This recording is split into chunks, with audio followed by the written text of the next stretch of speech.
Hello everybody and welcome. In this video I am going to show you how to enter prank mode on your earbuds Edifier Neo Dots.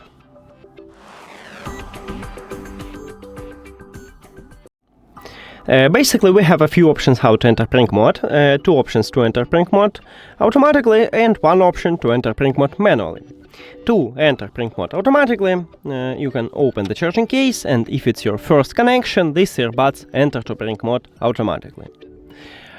Also, these earbuds enter to prank mode automatically after a factory reset. So then you will see them at the device list, this LED light on the front side start blinking, and you will see them. But also we can enter to prank mode manually. At the right side we have connectional button.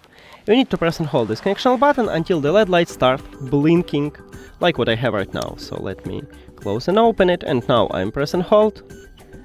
And just wait until the LED lights start blinking, and after that you can connect them by press on them at the device list. That's it. Thank you for watching this video. If you found it helpful, please consider subscribing to channel and leave the like on the video. See you later!